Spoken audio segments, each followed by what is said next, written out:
vocês? Gente, como prometido, né? Vou trazer aqui as explicações sobre fluidos, né, da nossa unidade 1, tá? E também os exercícios resolvidos e comentados conforme combinado, tá certo? Pessoal, então, de forma breve, né, a gente precisa entender de fluidos ou compreender dos fluidos, tá? Que comparado aos sólidos, né? Então é interessante que a gente faça essa distinção, né? Os corpos em estados sólidos, eles normalmente se apresentam uma forma, tá? E volume bem definidos, né? Esse volume e essa forma bem definidas, que são uma característica, né, macro dos sólidos, são referentes à sua organização molecular. Tá? Então, as moléculas de um corpo em estado sólido, elas estão mais próximas, né? Então ele passa a ter uma interação entre as partículas ou uma força de atração muito grande, tá? Fazendo com que ele gere essa forma bem definida, uma estrutura molecular organizada, às vezes até não tão organizada, como é chamada de amorfos, né? Sólidos amorfos, tá? Mas isso garante que esse corpo sólido ele apresente a característica de rigidez, tá? E ao corpo sólido vai estar referente um coeficiente de elasticidade, né? Então o corpo sólido ele sofre deformação, tá? Mas ele tem uma resistência a essas deformações causadas pelas tensões de cisalhamento, tá? E ele pode retornar à configuração inicial ou uma configuração de equilíbrio estático. Tá? Claro, ele tem três momentos, né? A deformação elástica, que ele deforma e retorna, deformação plástica, que ele deforma e não retorna mais à configuração inicial, então a estrutura é modificada, tá? E tem o ponto de ruptura, que é a partir do momento que o sólido ele se rompe por ação dessas tensões, tá? Agora, os fluidos, né, que a gente compreende então pelos líquidos e gases, tá? Eles apresentam essa organização molecular um pouco mais distante, e isso é devido, tá, à agitação molecular, né, à energia interna dessas partículas, né? Esse grau de agitação ele é maior, muito referente à questão térmica, né, a questão de temperatura. A temperatura fala sobre esse grau de agitação. Tá? Então, como as moléculas de um fluido, né, elas estão mais distantes, tá, e um pouco mais desordenadas, elas têm uma liberdade maior para a realização de movimento. Então, os sólidos, os líquidos e gases, né, os fluidos, eles moldam-se ao espaço de confinamento. Então, eles normalmente aí não vão apresentar uma forma definida. Né? Eles sempre se adequam ao recipiente onde que eles vão estar sendo confinados. Claro, líquidos e sólidos, líquidos e gases têm diferença entre eles? Tem, né? O líquido, por mais que ele se molde ao espaço de confinamento, ele vai apresentar um volume bem definido, tá? Então ele tem uma taxa de ocupação proporcional ao seu fluido, tá? O gás já ocorre um pouquinho contrário, ele não tem um volume bem definido, na realidade o volume dele é indefinido, sendo o mesmo volume do espaço, né, oferecido pelo recipiente de confinamento. Tá? Mas a grande importância, né, ou o mais importante disso tudo, é que tanto os líquidos quanto os gases, eles apresentam baixa resistência a deformações que são produzidas pelas essas tensões de cisalhamento. Tá? Então, tanto os líquidos quanto os gases, eles se deformam continuamente e infinitamente quando submetidos à ação de uma tensão sobre eles. Tá? Essa característica, então, do fluido, né, é denominada fluidez. Tá? E isso garante a capacidade desses corpos, né, dessas substâncias, desses fluidos, a capacidade, então, de escoamento. Tá? Então, eles são capazes de escoar por estas relações. Tá? Dessa forma, né, a nossa definição formal de fluido, né, o fluido ele é compreendido então por uma substância que se deforma continuamente e infinitamente sobre a ação de uma tensão cisalhante constante, tá? E não atinge uma nova configuração de equilíbrio estático. O que isso quer dizer? Né? Quando aplica-se uma força, uma tensão sobre um certo material, as partículas, né, as moléculas, geram uma reação interna. Essa reação interna, ela vai tentar equilibrar a ação da força externa. Então, o sólido, né, a partir do momento que essa força é aplicada, essa força externa é aplicada, as moléculas começam a gerar uma força interna para tentar equilibrar. Em um dado momento, você vai passar a ter uma força interna das moléculas igual à força externa, e você gera um equilíbrio estático ou uma resultante nula, tá?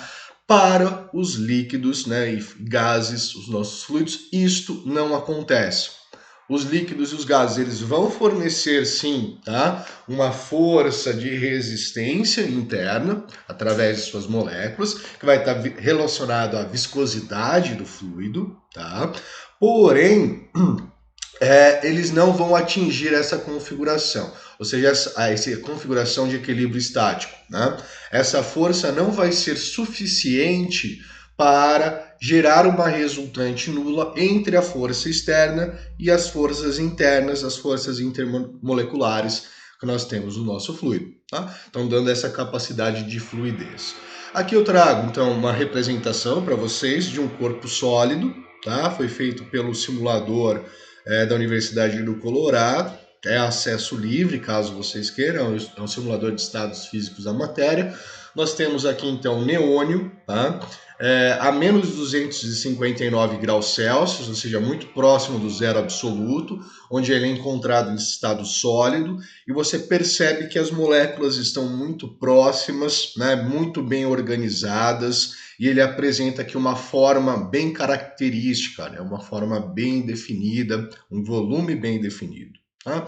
A menos de 246 graus Celsius, o neônio ele já encontra-se em estado líquido, então você pode perceber que é muito difícil você encontrá-lo na natureza em estado sólido, ele é muito encontrado em estado gasoso devido a essas características.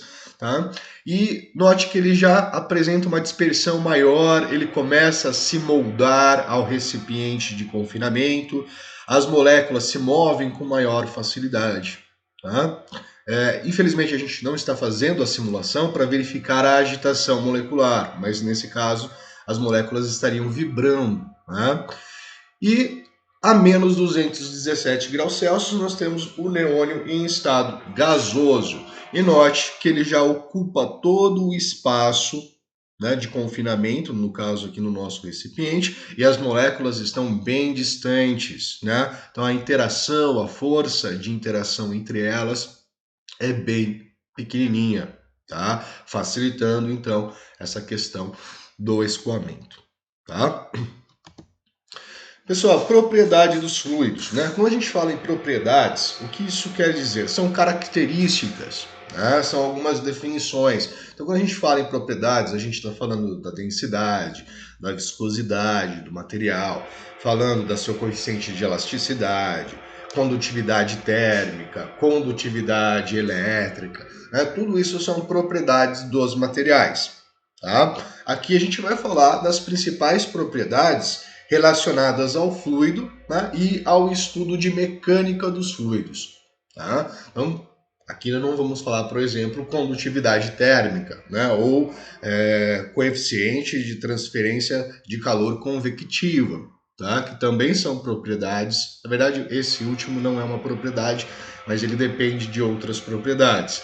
Tá? Então, a gente vai falar das principais que permeiam o nosso primeiro momento, né, o nosso primeiro assunto a ser tratado, que é a mecânica dos fluidos. Tá? E uma dessas é a densidade. Tá? Então a densidade é uma característica, tá, particular de cada um dos materiais que vai correlacionar para a gente a ideia de concentração de massa pelo volume ocupado. Tá?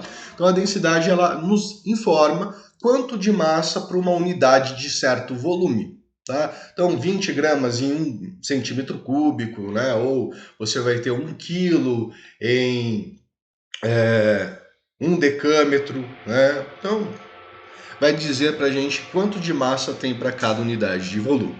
Dessa forma, ela é expressa, tá? Entre a razão da massa do material, lembrando que a massa ela não fala de quantidade de matéria é mols ou moles, tá? A massa ela representa a quantidade de inércia, né? O que quantifica a inércia de um certo material, tá? Em relação ao volume dele ocupado. Tá? Então a gente tem densidade é igual a massa dividido por volume. No sistema internacional, nós temos que lembrar que a unidade de massa é 1 kg, né? E o volume é dado em metro cúbico. Né? Então a gente pode definir que a densidade ela é vista em quilograma por metro cúbico, mas ela pode ser aceita como grama por centímetro cúbico, pode ser aceita como grama por ml, tá? Grama por metro cúbico. Tá? Então essas unidades também são aceitas, mas no sistema internacional ela é vista desta forma e a gente vai utilizar sempre que possível a medição referente ao sistema internacional, certo? Importante também, né, falar dessa questão da densidade, que são vistos na física, né, duas maneiras de se conceber esse valor de densidade. Tá? A primeira é chamada de densidade volumétrica média, né? E essa densidade volumétrica média é pertinente a um volume médio. E da onde que surge essa ideia de um volume médio? Né? Várias vezes para a gente trabalhar com um certo material, né? A gente pegaria, por exemplo, esta esponja, tiraria as medições, né? Altura, largura, comprimento, aplicaria ali o cálculo do volume, né? Pegaria uma balança, faria a medição de massa e faria ali então a densidade. Mas o que acaba acontecendo? Certos materiais, como a esponja, ele apresenta porosidade, né? Então ela é uma estrutura porosa. Então isso quer dizer que em certas regiões, certos pontos, ela não é formada literalmente pela esponja, mas sim por ar, né? Então ela tem orifícios, ela tem partes desse material que não são ocupados realmente pela esponja. Tá? Então, o volume que nós temos desse material não condiz ao volume real de ocupação desse material. Tá? Então, a gente considera que esse volume seria um volume médio. Tá? Desta forma, a densidade, né, não seria a densidade real do material, né? Não uma aproximação. Então, a gente passa a nos referir como densidade média, sendo a massa dividido pelo volume médio. Tá? Outra situação que isso é comumente observado, tá, é quando a gente trabalha com certos materiais que eles não são homogêneos, né? Eles são heterogêneos, ou substâncias compostas como soluções e misturas. Né? Uma parte do material pode ter uma concentração maior do que a outra, certo? E dessa forma, o volume, né, ou a nossa massa especial, a nossa densidade, ela seria uma densidade média, porque essa região teria maior concentração de massa, por exemplo, do que esta. Tá? Então o corpo todo seria considerado como uma densidade média, mas nós teríamos partes distintas, certo? Então nós temos essa relação aqui para a densidade, né, vista como média. E nós temos a densidade absoluta, né, ou massa específica, que é quando a gente pode afirmar com maior precisão, tá, o quanto que aquele material, né, o quanto de material eu vou ter em relação a um certo volume. O volume é preciso. Tá? Normalmente, esses valores são obtidos através de um laboratório, na qual onde você faz praticamente uma limagem desse material, né, transforma ele praticamente em um pó, é colocado ele em um cubo, né, de 1 centímetro por 1 centímetro, ele é comprimido, né, para tirar qualquer espaçamento, não existir poro, você ter a maior concentração da forma possível e você verifica qual é realmente, né, o valor da densidade desse corpo. Tá? Então, esse termo ele é muito utilizado, né, dentro da física e da química, quando a gente trabalha com material homogêneo, puro, tá? Puro, no caso, é sem você misturar dois materiais, assim você garante que a concentração seja a mesma, tá? Ou seja, não exista um local mais concentrado ou menos concentrado devido à ação de empuxo, tá? E sem a presença da porosidade, tá? Sem esses micro buraquinhos na substância, tá? Então, neste caso, a gente consegue afirmar que a concentração, né, de massa em relação ao volume vai ser a mesma em qualquer região tomada para análise, então eu posso pegar qualquer parte que a concentração é a mesma, tá? E a gente passa a nos referir como densidade, então, absoluta ou a massa específica do material. E ela é denotada por Rho, né, e não mais por D, tá, mas mesmo representando a densidade. Isso é a menos ou menos, só para fazer a distinção. Então, dm, densidade média, né, ou densidade volumétrica média, Rho, densidade absoluta ou massa específica, para você fazer uma distinção de quando se está tratando com um, quando se está tratando com o outro. Tá? Mas no final é massa dividido pelo volume. Tá? Aqui nós temos algumas densidades absolutas em gramas por centímetro cúbico em condições naturais de temperatura e pressão. Por quê? A temperatura é um agente, né, uma propriedade que modifica as demais propriedades do fluido, né, ou dos corpos. Então, a temperatura aumentando, o corpo tem a tendência de dilatar, né, dilatar o volume dele é alterado, então a densidade também é alterada, tá? Assim como viscosidade e demais características. Tá? A pressão também, se eu aumento a pressão, a ideia do corpo ele é comprimir ou então diminuir o seu volume.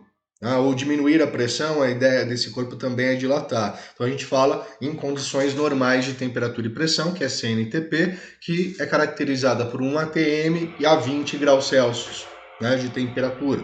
Então nessas condições nós temos que, por exemplo, o ar apresenta 0,013 gramas por centímetro cúbico, tá? Então, densidade bem pequena, né? É pouca massa para um total do volume ocupado. O álcool 0,79, o gelo 0,92, a água 0,998, o mercúrio 13,6. Então note que a água não é 1, tá? Mas eu sempre aprendi que a água é 1 grama por centímetro cúbico. A água é 1 grama por centímetro cúbico a 4 graus Celsius. Tá? A 20 graus Celsius, que é a condição da CNTP, ela é 0,998. Claro, é muito próximo de 1, então comumente é utilizado 1, tá? Já que é muito próximo, né? Não gera-se tanta diferença assim. Tá? Mas essa parte ela é mais uma parte informativa, trazendo essas condições.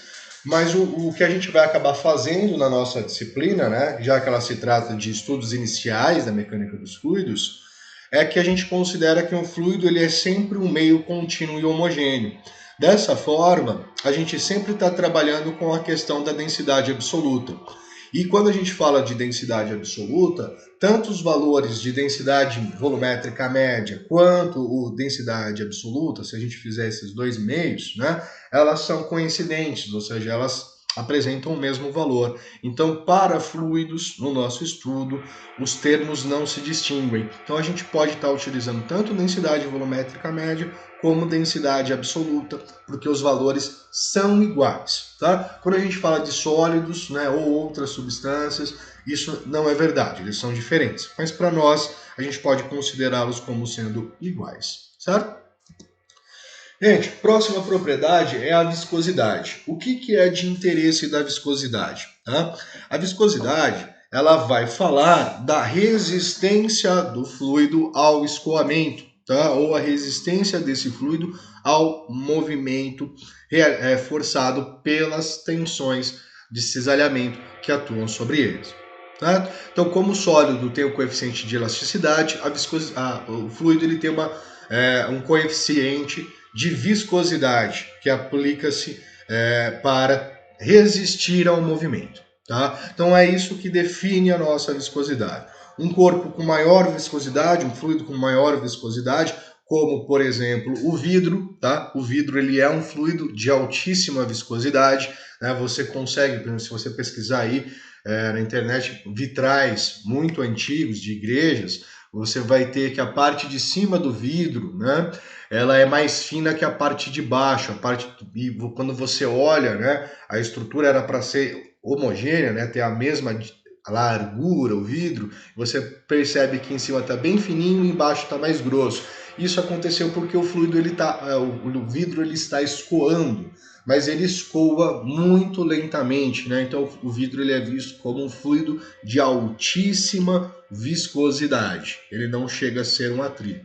Falando ali, ele até pode ser relacionado como ali um fluido não newtoniano, porque ele se comporta como um fluido e mais na maior parte das vezes ele se comporta como um sólido. Tá? Mas ele é visto então ali como um fluido não newtoniano, que a gente vai falar daqui a pouquinho. Tá? Então a viscosidade ela tem essa característica, ela vai definir então essa resistência. Tá? Quanto maior a viscosidade, maior a resistência. Tá? Quanto menor a viscosidade, menor a resistência. Tá? Dentre as viscosidades, né, a gente vai ver que tem dois tipos, tá? Que a gente pode se referir a ela como dois tipos. A primeira é a viscosidade dinâmica ou viscosidade absoluta, tá? Que ela é a viscosidade que vai nos referir exatamente o quanto que um fluido ele resiste às tensões de cisalhamento que atuam sobre ele. Ou seja, ela vai expressar para nós, né, a quantidade de força que deve ser aplicada sobre o fluido para movê-lo uma unidade de área a uma unidade de tempo. Ou seja, ele mover 1 metro quadrado em 1 segundo.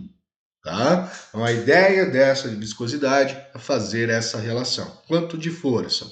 Dessa forma, a viscosidade dinâmica ela é vista em Newton, que é a unidade de força no SI, metro quadrado, que é a unidade de área, então Newton por metro quadrado, né? Quantos newtons para 1 metro quadrado, pelo tempo, que é o segundo, gerando para nós aqui Newton por metro quadrado é Pascal, que é as medidas de tensões, tá? Vezes segundo. Tá? Então, quanto de tensão é necessário para ele se mover essa unidade, ou seja, quanto de força. Tá?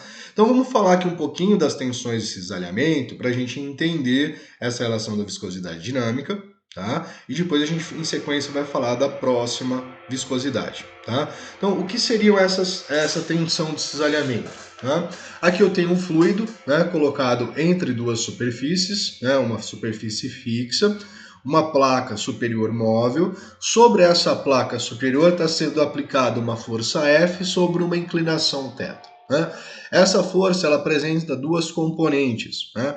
Uma força normal, Fn, que atua perpendicularmente sobre a placa, gerando uma compressão sobre esse fluido. A gente vai falar que isso vai gerar a pressão que atua sobre ele.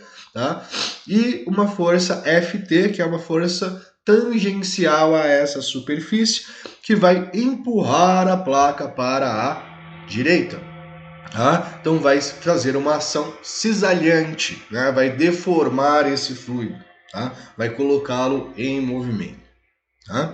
O valor dessa tensão de cisalhamento ela é definida, né, por tal, a letra grega tal, essa letrinha aqui, tá?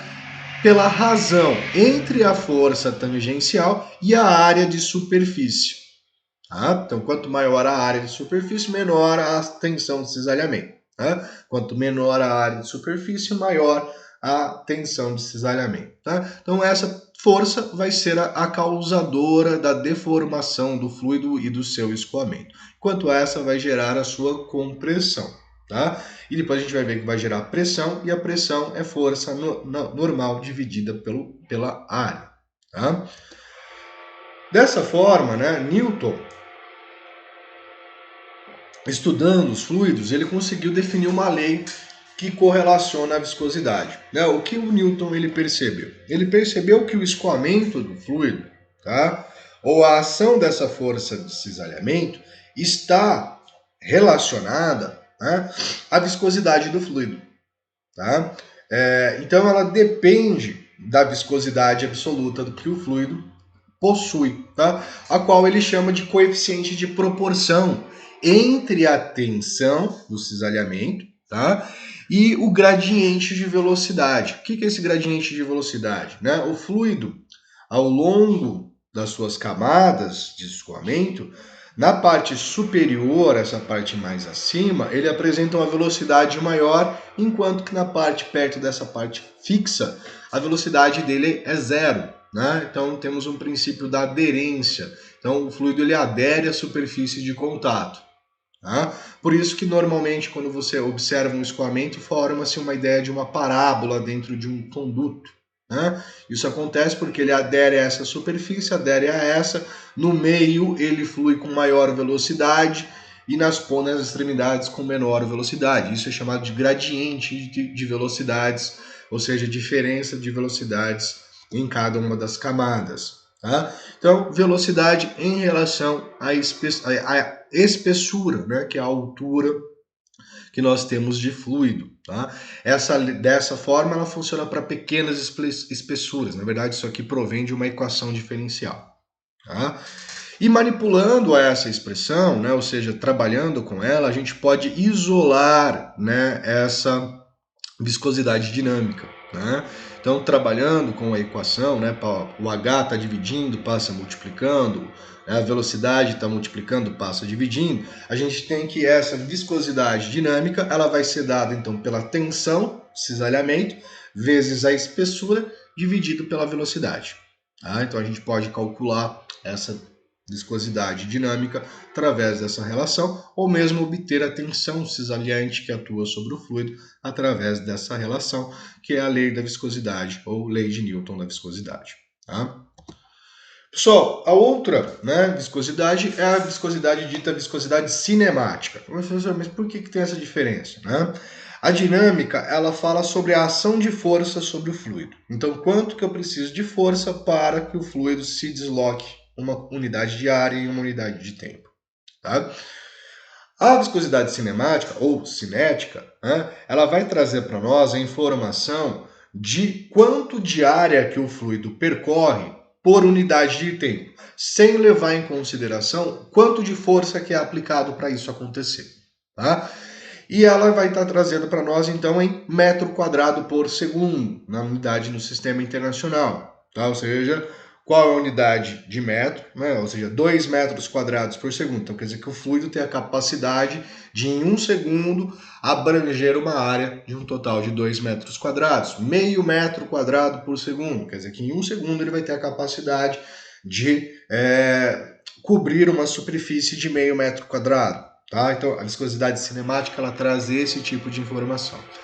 E essa viscosidade cinemática ela é obtida, tá, através da razão de duas propriedades do fluido que nós já vimos. Né? Então, a viscosidade cinemática ela vai ser dada pela viscosidade absoluta dividido pela densidade absoluta, tá? Ou massa específica do fluido. Então, quando eu tomo essa razão entre essas duas grandezas, a grandeza de densidade absoluta e a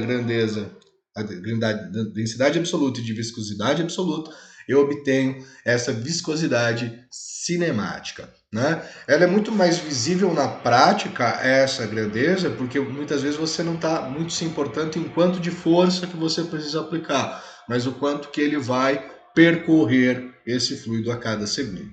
Tá? E diante dessa relação dessas viscosidades, a gente pode trazer os tipos de fluido, tá, pessoal? O que são os tipos de fluido? Por exemplo, fluido ideal. Tá?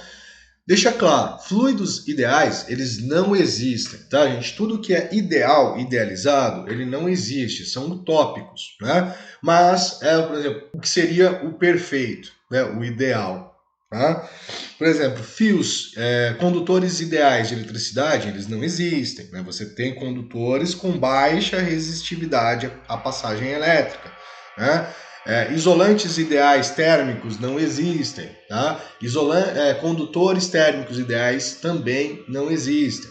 Tá? A gente cria isso, né, de uma forma de idealizada, mas os materiais sempre, por menor que seja, eles apresentam resistência. Tá? Então, o fluido ideal seria um fluido, a gente utiliza para estudo, tá? vamos assumir, por exemplo, que um fluido é ideal, mas eles não existem. Frisar isso com vocês. Tá? Então, são fluidos que não apresentam resistência ao escoamento, então não tem uma interação entre as moléculas gerando um atrito para resistir à ação de forças, à ação de tensões cisalhantes. Tá? Isso não existe. Tá? Ou seja, o fluido não teria viscosidade. Tá? A viscosidade dele seria nula. Qualquer força que atua sobre ele, ele vai gerar escoamento sem resistência alguma. Tá? E nós temos os fluidos reais. Né? Nesses fluidos reais, que são os fluidos que realmente existem, né? As moléculas apresentam atração, né? Então você vai ter uma resistência, né? Devido a essa maior aproximação entre as moléculas de fluido. Tá? Dentro dos fluidos reais, nós temos as observações de fluidos que são chamados newtonianos e os fluidos não newtonianos. Tá? O que são os fluidos newtonianos? Né? Os fluidos newtonianos são os fluidos que obedecem à lei de Newton da viscosidade que a gente acabou de comentar. Né? Ou seja, né, a viscosidade absoluta ela tem o fator ali de coeficiente de proporção entre a tensão e o gradiente de velocidade de escoamento. Tá? Então, quanto maior a viscosidade, maior vai ser a tensão que eu vou precisar aplicar para o meu fluido escoar. Quanto menor a viscosidade, menor a tensão que eu vou precisar aplicar para esse fluido escoar, mas o fluido ele vai escoar. Né? Ele vai apresentar as características normais de um fluido. Tá? Agora, os fluidos não newtonianos, você já tem ali um pouquinho uma certa diferença, né? um problema. Né? Eles não obedecem integralmente à lei da viscosidade de Newton. Tá? O que isso quer dizer que não obedecem integralmente? Tá? Até certo ponto, ou melhor, vamos dizer assim, até certa força, até certa tensão de cisalhamento, eles seguem a lei de Newton, né? Ou seja, a viscosidade dele vai atuar como esse agente de proporção, esse coeficiente de proporção entre a tensão e a velocidade do escoamento. Tá? Mas se a tensão ela se tornar muito grande ou muito pequena, o comportamento do fluido ele é alterado. Ele para de se comportar como fluido e começa a se comportar como um sólido. Ou seja, ele é algo transitório entre o estado de fluido e o estado de sólido. Né? Então ele vai apresentar em determinado momento ações em que ele vai gerar uma configuração de equilíbrio estático. Tá? Comportamento qual os fluidos não têm. Então ele é algo que poderia dizer ali meio fluido, meio sólido. O que nós temos de exemplo? Por exemplo, maionese. Tá? A maionese ela escoa, mas se eu colocar ela escoa até o momento e depois ela para de escoar. Então ela começa ela gerou, né, no caso ali, uma configuração de equilíbrio, certo? Essa configuração de equilíbrio garante que ela esteja apresentando o comportamento de um sólido, mesmo que ela seja um fluido. Tá? Então ela não está plenamente com a ação de um fluido. Tá? Então ela é um fluido não newtoniano. O ketchup, né? O ketchup é a mesma coisa. Você aperta a bisnaga, ele tem um comportamento de líquido. Você colocou ele no lanche, colocou ele no prato, ele vai escoar um pouquinho e vai gerar uma configuração de equilíbrio estático, passando a ter essa característica de um sólido. Tá? Então, o gel, por exemplo, de cabelo, tá? Pasta de dente, uma mistura de água com maisena, né? O slime. Tá? O slime você segura ele vai descendo, ele vai escoando. Tá? Quando você coloca ele na mesa, ele escoa, mas em um determinado momento ele para esse escoamento, tá? E gera uma configuração de equilíbrio. Certo? Então esse escoamento não é rompido. Ou mesmo você bate nele, ele não escoa, ele se deforma e retorna à posição inicial, que é o comportamento de um sólido. Tá? Então isso são fluidos não newtonianos. Os fluidos newtonianos são os fluidos que apresentam o mesmo comportamento, tá? De fluido, de escoamento, e a viscosidade tem esse agente, ele é visto aí como um agente de amortecimento, né, um amortecimento do movimento do fluido. Tá? força e pressão, tá, pessoal? Aqui é interessante, a gente comentou já usamos essa figura, né? Então, a força, né, a definição de força newtoniana, ou clássica, tá, traz que a força ela é o agente capaz de alterar o estado de inércia. O que é o estado de inércia? Né? O estado de inércia são dito em dois momentos. Então, o corpo ou ele está em um estado de repouso, né, absoluto, parado, tá? Ou ele está em movimento uniforme, retilíneo e uniforme. Tá? A força vai ser o agente que altera esses dois estados. Né? Então, se o corpo está em repouso, a força é capaz de colocá-lo em movimento. Então, está alterando o estado de inércia. Tá?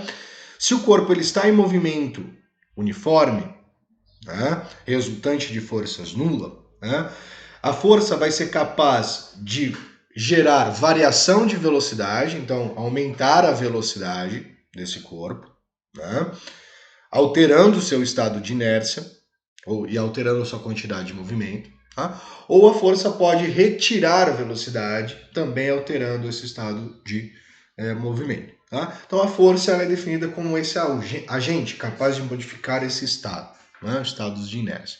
Então nós temos perdão, a ação dá uma força, conforme a gente conversou anteriormente, essa força ela apresenta duas componentes, né? Uma força Fn, que é a força normal sobre a superfície, e uma força Ft, que é uma força tangencial à superfície, tá? Desse fluido, nessa placa. Tá?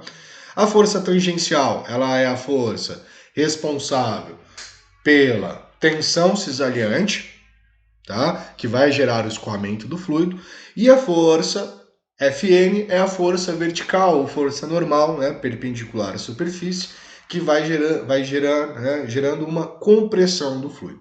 Tá? Essa compressão, né, ela é vista como pressão. Tá? Então a gente diz que é a pressão que vai estar agindo sobre a superfície do fluido.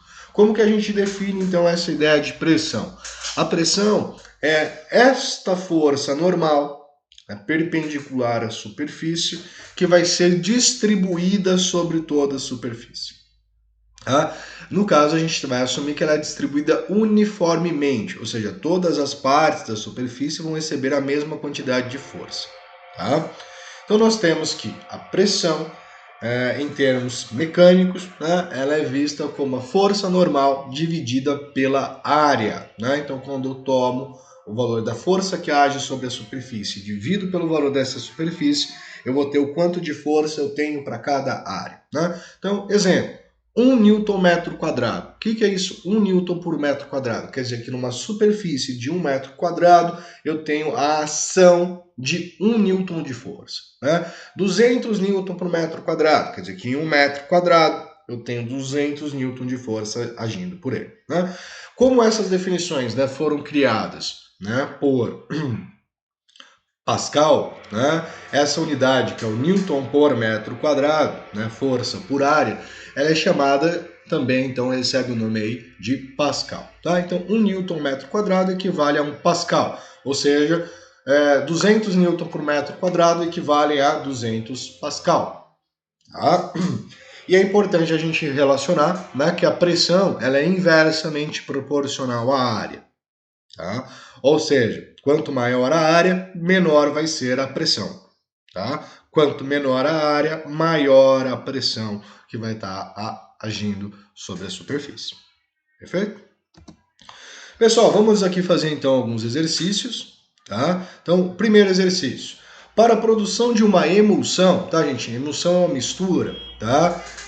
São colocados água, cuja massa específica ou densidade absoluta é 0,998 gramas por ml, tá? E óleo, cuja massa específica é 0,8 gramas por ml. Então ele trouxe aqui as massas específicas de cada um, tá? Em um misturador, tá? Considerando que o volume de água seja igual ao volume de óleo, ou seja, ele está colocando a mesma quantidade de volume desses corpos, tá? A gente vai anotar isso daí daqui a pouco. Determine a densidade da emulsão formada. Tá? Então ele quer a densidade dessa mistura, né? Dessa solução, dessa emulsão formada entre água e óleo. Tá?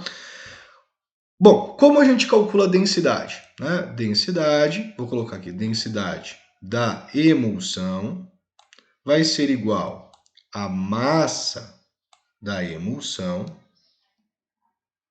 dividido pelo volume da emulsão, certo?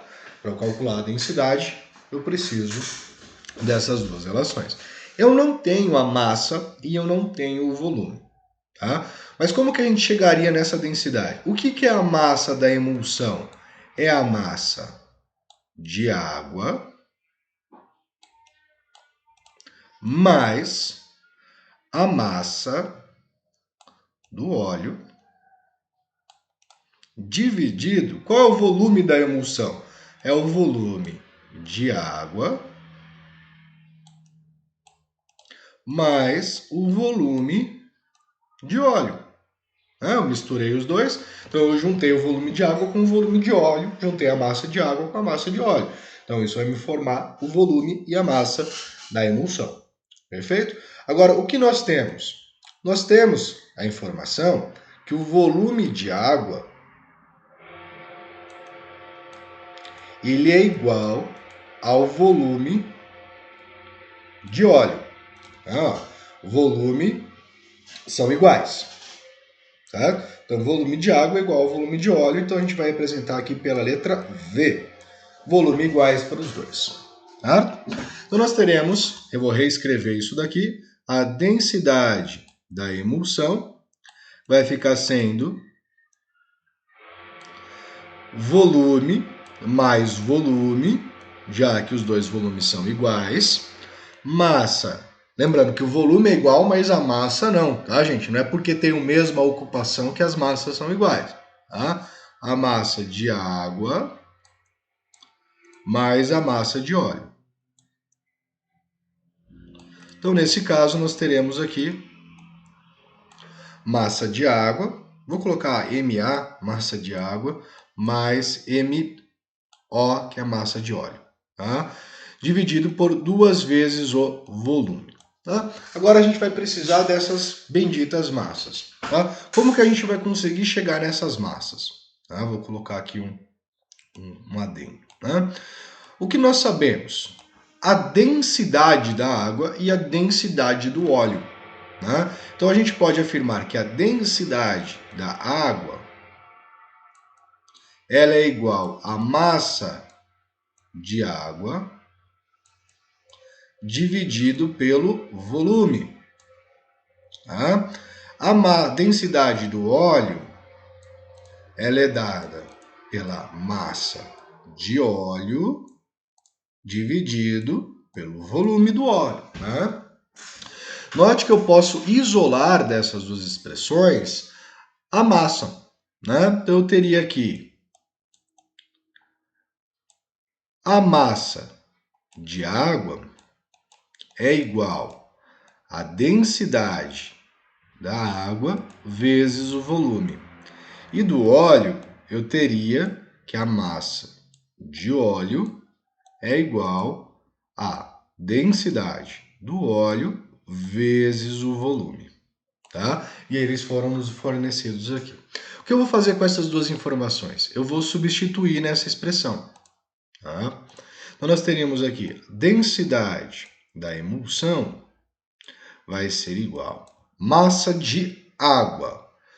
É a densidade da água vezes V. Né? Então, a densidade da água é 0,998 vezes V, mais a massa do óleo, que é a densidade do óleo, 0,8 vezes V, dividido por 2 vezes V. Tá? Eu tenho aqui uma expressão algébrica, né? Eu tenho V em tudo quanto que é lugar. Eu fechei a calculadora, muito bem. Mas a gente vai precisar fazer a soma desses valores, né? Então, 0,998V mais 0,8V vai gerar para a gente aqui 1 1,798 V dividido por 2V. Tá? E a gente pode simplificar este V com este V. Né? Tem um V multiplicando e um V dividindo. Sobrou para a gente 1,798 dividido por 2. Eu vou pegar aqui a minha calculadora.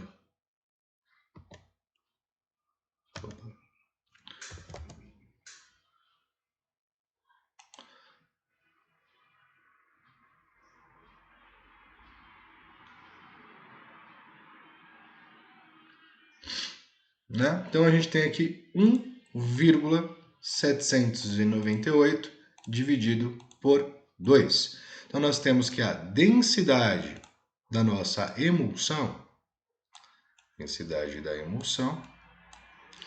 é igual a 0,899 gramas por ml.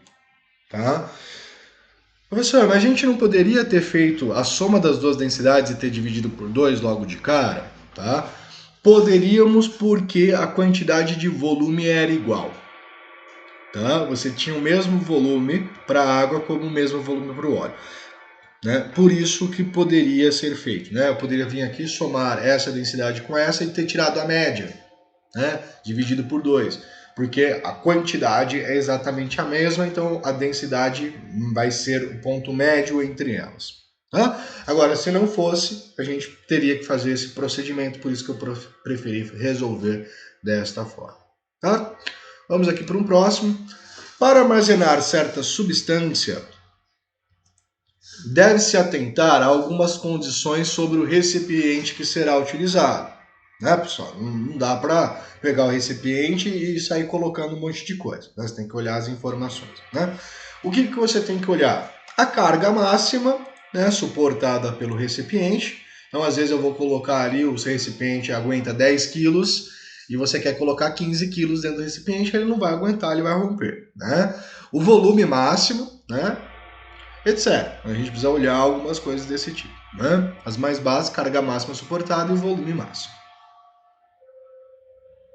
Considerando que dado recipiente apresente carga máxima de 12 kg, tá? Ele suporta até 12 kg, e será utilizado para armazenar mercúrio, né? Cuja massa específica é de 13.600 kg por metro cúbico. Então quer dizer que a cada metro cúbico, ou 1.000 litros de mercúrio, você tem 13.600 quilos, ou seja, 13 toneladas e meia praticamente, para cada metro cúbico.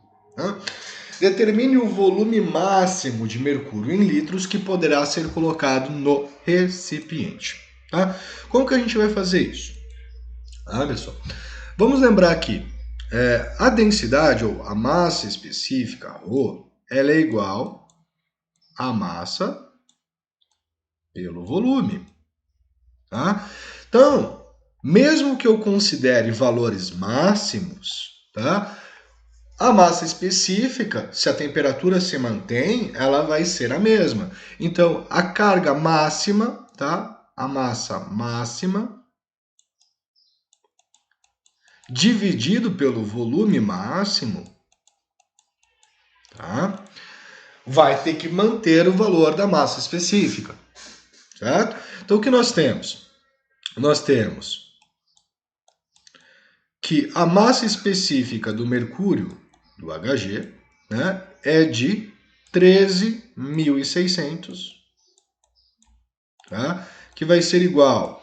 A carga máxima do recipiente é 12 kg. E eu quero saber o volume máximo. Tá? Eu quero saber o volume máximo. Tá? Eu vou resolver essa expressão. Né? Então eu vou calcular essa expressão. Para isso a gente vai isolar o volume máximo. Então o volume máximo ele está dividindo, ele vai passar multiplicando. Então a gente vai ter 13.600 vezes o volume máximo. Ele vai ter que ser igual a 12. O volume máximo vai ser igual a 12 dividido por 13.600. Então, nós teremos aqui que o nosso volume máximo, né, o quanto de volume que a gente pode colocar dentro desse recipiente, ou seja, às vezes o recipiente cabe 13 litros, mas a gente não pode colocar os 13 litros nele, que senão ele não suporta. Né? Vou pegar aqui a calculadora, 12 dividido por 13.600, tá? Vai dar 8,82 aproximadamente, né? Vezes 10 a menos 4. Isso em metros cúbicos, né? A densidade está em metro cúbico, eu estou trabalhando no sistema internacional, então o volume é dado em metro cúbico. Né? Que seria em quantos litros? Como que eu posso verificar isso em litros? Tá, gente? Eu posso fazer uma relação aqui, né? Fazer uma conversão.